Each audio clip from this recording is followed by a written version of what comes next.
Hola, ¿qué tal? Les damos la más cordial bienvenida a nuestro espacio Reflexiones Normalistas.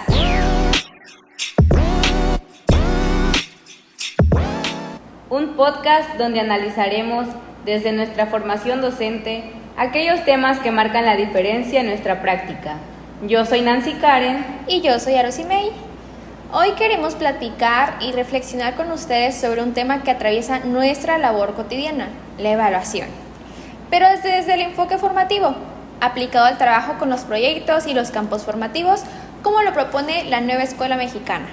Así es, Aro, y quiero que arranquemos con algo que siempre nos inquieta. ¿Qué es evaluar en realidad?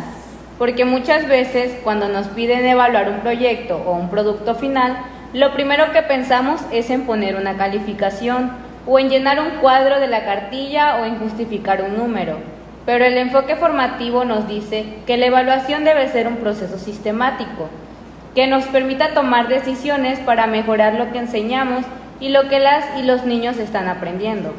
Por ejemplo, pensemos en un proyecto donde las niñas y los niños de primer ciclo elaboran un mural sobre la comunidad.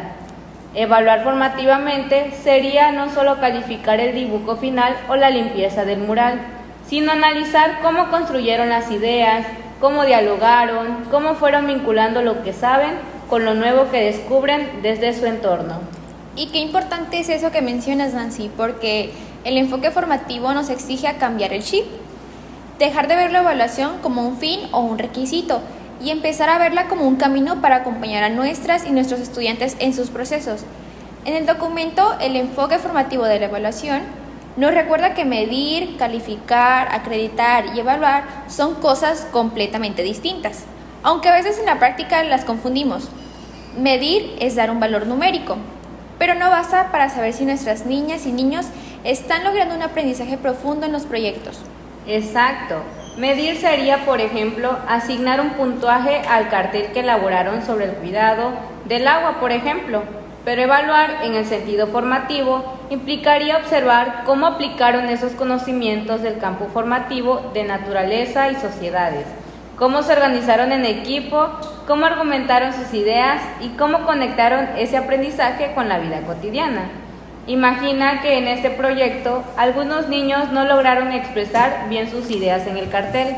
Una evaluación formativa nos invitaría a analizar. ¿Fue porque no comprendieron el contenido? O tal vez porque no lograron trabajar en equipo.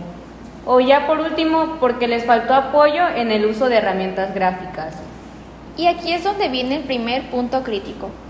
Si el enfoque formativo busca mejorar el aprendizaje en el marco de los proyectos y los campos formativos, ¿por qué en muchos casos seguimos viendo que se usa la evaluación para sancionar o para presionar a las familias con calificaciones? Porque los tiempos escolares y las demandas administrativas nos empujan a llenar formatos antes de detenernos a analizar los proyectos reales de aprendizaje. Eso es clave, Rosimei, porque el enfoque formativo también implica un compromiso ético y pedagógico muy profundo.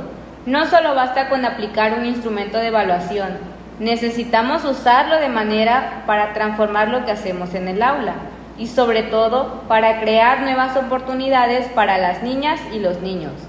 Un ejemplo de esto sería cuando al realizar un proyecto sobre las tradiciones culturales de la región, observamos que algunos niños no logran integrar información de manera clara.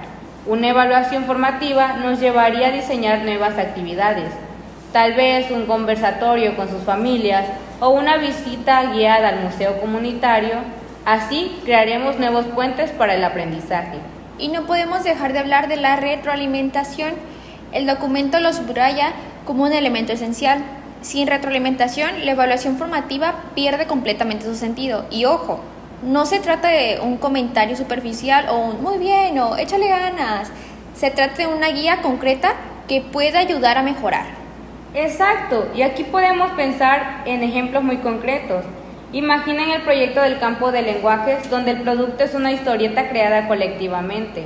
Una retroalimentación formativa no sería solo señalar faltas de ortografías o errores en el dibujo, sino ayudarles a reflexionar. ¿La historieta se entiende? ¿Logra transmitir el mensaje que quería compartir? ¿Cómo podrían reforzar la secuencia de las viñetas? Y sobre todo, es importante que esto se haga durante el proceso y no hasta el final, porque ahí es donde realmente podemos intervenir para mejorar. Y eso conecta con algo que el documento señala: los momentos de evaluación, la diagnóstica, la formativa y la sumativa, y tristemente la sumativa es la que más peso tiene en nuestras prácticas, cuando lo que realmente transforma es la diagnóstica, al inicio del proyecto, y la formativa, que es durante el proceso. Por ejemplo, un proyecto de ética, naturaleza y sociedades, donde se trabaja el tema de los derechos de las niñas y los niños.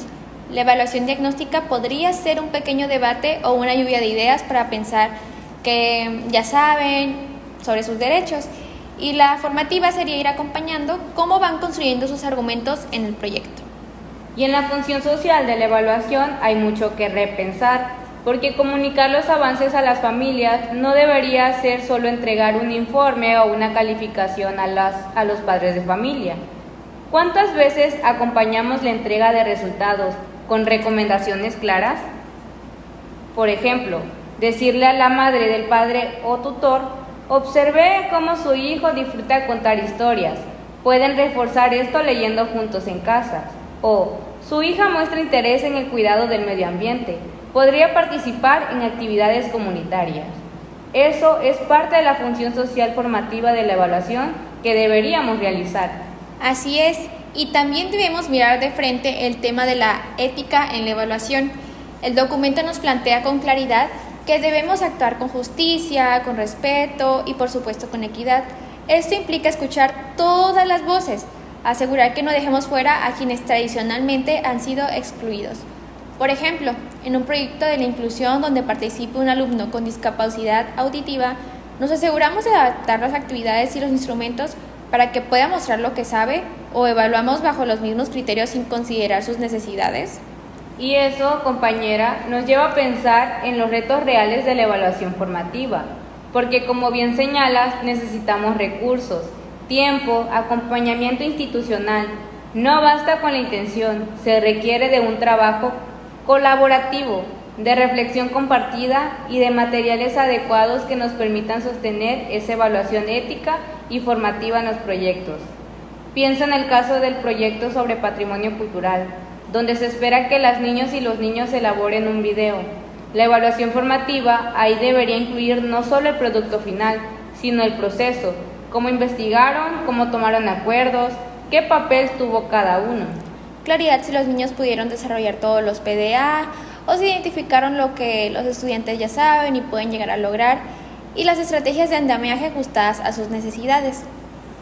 Así es, pues queremos cerrar este episodio invitando a quienes nos escuchan a repensar sobre estas prácticas como docentes, a pensar cómo hacemos de la evaluación un proceso vivo que acompañe y transforme y no un simple trámite, o cómo podemos construir desde los proyectos de una evaluación que ponga realmente al centro a nuestras niñas y niños y no a los formatos. Gracias por acompañarnos en esta reflexión. Esperamos que estos ejemplos e ideas les sirvan para cuestionarse, para transformar y para seguir aprendiendo juntas y juntos. ¡Hasta la próxima!